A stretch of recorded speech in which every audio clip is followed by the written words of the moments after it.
The Caribbean is undoubtedly one of the most beautiful places on Earth. With its crystal blue waters and tropical islands, it's not hard to see why it's so popular for cruises and luxury vacations. But behind the peaceful images of palm trees and sandy beaches lies a terrible and bloody history of massacres, piracy, slavery, and uprisings. In this video, we will explore this history with a countdown of 5 fascinating facts about the Caribbean. Number 5. It was where Columbus first landed. When Columbus sailed to find a new trade route to Asia, he didn't account for an entire continent being in his way. Every October, America celebrates this increasingly divisive Columbus Day to mark the day the explorer arrived in America. Only he didn't actually land in America on his first voyage. Columbus first landed in the Bahamas, on an island that was called Guanahani by the native Lucayans. He then claimed the island for Spain, renaming it San Salvador. The exact island he landed on was debated for some years. There were several contenders, including Grand Turk Island, Rum Cay, and Sonoma Cay. In 1925, Watling Island was declared the most likely candidate, and its name was officially changed to San Salvador in recognition of Columbus's first landing. Columbus and his crew continued to explore the islands, and in December 1492, he arrived on an island that he named Hispaniola. This island is the second largest in the Caribbean and is now divided into the Republic of Haiti and the Dominican Republic. There, he attempted to establish a small colony to maintain his foothold in the region. In subsequent voyages, he explored more of the Caribbean islands and eventually made it to South America, still believing he had found a passage to the Indies. The first reference to Europeans recognizing South America as a new continent came only 3 years before Columbus's death. Some speculate that he never realized he had not been voyaging to Asia. However, this is a commonly repeated myth. We know this because when Columbus discovered the Orinoco River in 1498, he wrote, "I have come to believe that this is a mighty continent which was hitherto unknown. I am greatly supported in this view by reason of this great river, and by this sea which is fresh." Columbus had secured the funds for his voyage with promises of riches for the King and Queen of Spain, because he knew that Asia was rich in resources. However, when he arrived, he was greeted by islanders who offered him parrots and balls of cotton and spears and many other things. Knowing he could not placate the Spanish king and queen with these items, he resorted to offering something that he knew would be seen as a valuable commodity: the islanders themselves. He described them as well-built, with good bodies and handsome features. They would make fine servants. With 50 men, we could subjugate them all and make them do whatever we want. This shocking statement would foreshadow over 300 years of slavery in the region. Columbus even sent Queen Isabella around 500 enslaved indigenous people as a gift. However, the Queen retorted that any people Columbus had encountered were now Spanish subjects and, as such, could not be enslaved. Number 4. One of the region's names was due to colonial propaganda, and the other was based on a geographical mistake. The name Caribbean was derived from the Caribs, the name of one of the tribes that Columbus encountered on his voyages. The Caribs inhabited a group of Caribbean islands called the Lesser Antilles and parts of the South American coast during the 15th century. New studies have found that this tribe also traveled to the northern Caribbean and it was on the islands Columbus visited. Evidence suggests that the Caribs had invaded the islands, as they were intermittently at war with the Arawaks.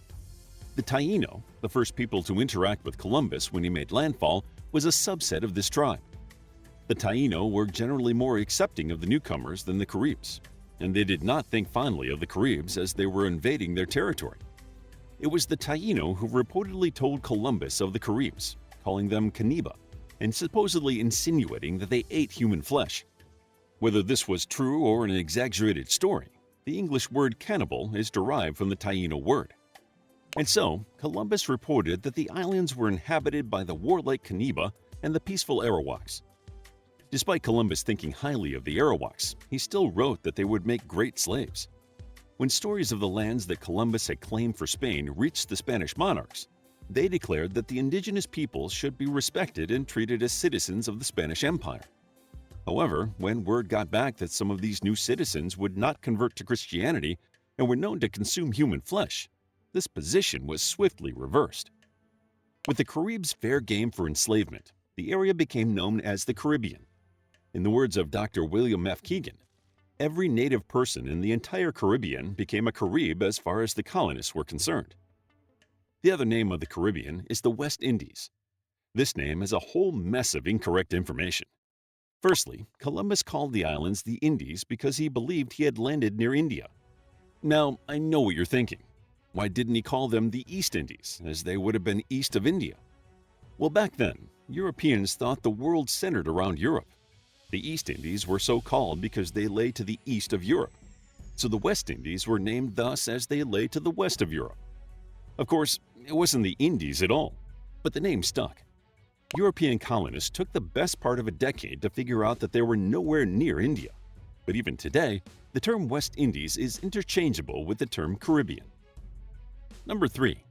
The native people were wiped out in just 50 years. When Columbus and his crew landed in the Caribbean, the principal inhabitants were the Taino.